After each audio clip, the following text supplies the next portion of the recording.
প্ৰথমে আসসালামু আলাইকুম নমস্কাৰ অসমবাসী ৰাইজ নতুন বছৰৰ হিয়া ভৰা শুভেচ্ছা জ্ঞাপন কৰিছো। আজি আমাৰ ফিজিকেল হেণ্ডিকেপ ৱেলফেয়াৰ এছ'চিয়েশ্যনৰ ছ'চাইটিৰ ফালৰ পৰা হুইলচেয়াৰ ট্ৰেইনিং কেম্প আৰু কালচাৰ প্ৰগ্ৰাম এই কাৰ্যসূচীখন 6 দিনৰ আছে। ইয়াতে আপোনাৰ হেণ্ডিকেপ সকলৰ কাৰণে ট্ৰাইচাইকেল, ইলেক্ট্ৰিক ট্ৰাইচাইকেল আৰু কম্বল এইবিলাকো বিনামূল্য বিতৰণ কৰা হ'ব। আৰু 6 দিনীয়া যিটো কাৰ্যসূচী আছে ইয়াত হুইলচেয়াৰ ট্ৰেইনিং আৰু আপোনাৰ HCI বিলাকৰ বেটছৰ মেনেজমেণ্ট, CIC মেনেজমেণ্ট লগতে স্পৰ্ট তো এইবোৰৰো ব্যৱস্থা কৰিছো আমি। 6 দিনীয়া প্ৰগ্ৰাম। কি আছে প্ৰগ্ৰামত হেণ্ডিকেপ সকলে কৰ্মক্ষেত্ৰত ট্ৰাইচাইকেল হুইলচেয়াৰ ইউজ কেনেকৈ কৰিব লাগে সেইটো হিচাপত ট্ৰেইনিং কৰিব।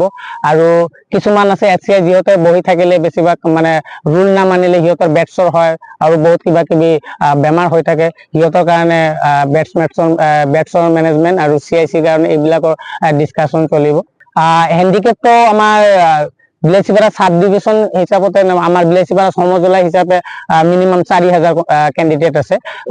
আজি আমাৰ এইটো প্ৰগ্ৰামত মিনিমাম 300 কেণ্ডিডেট এটেণ্ড হোৱাৰ আমাৰ হেৰি আছে।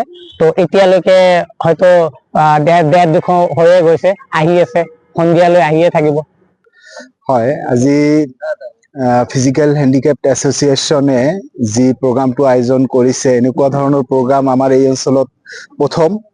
আমাৰ এনেকুৱা ধৰণৰ প্ৰগ্ৰামবিলাক দৰকাৰ আছে দিব্যাংগন ব্যক্তিসকলৰ কাৰণে। তেওঁলোকৰ সচেতনতা, তেওঁলোকৰ সামাজিকভাৱে কেনেকুৱাকৈ আগুৱাই লৈ যাব পাৰি, এই প্ৰগ্ৰামবিলাকৰ যথেষ্ট প্ৰয়োজন আছে। এই এছ'চিয়েশ্যনে আজি যি ধৰণৰ প্ৰগ্ৰাম অৰ্গেনাইজ কৰিছে আৰু আমাক ডিষ্ট্ৰিক্ট ডিজেবিলিটি ৰিহেবিলিটেশ্যন চেণ্টাৰ ধুবুৰীক ইয়াত আহিবৰ কাৰণে আমন্ত্ৰণ জনাইছে। আমি নথৈ সুখী হৈছোঁ আৰু তেওঁলোকক ধন্যবাদ জনাইছোঁ আমি।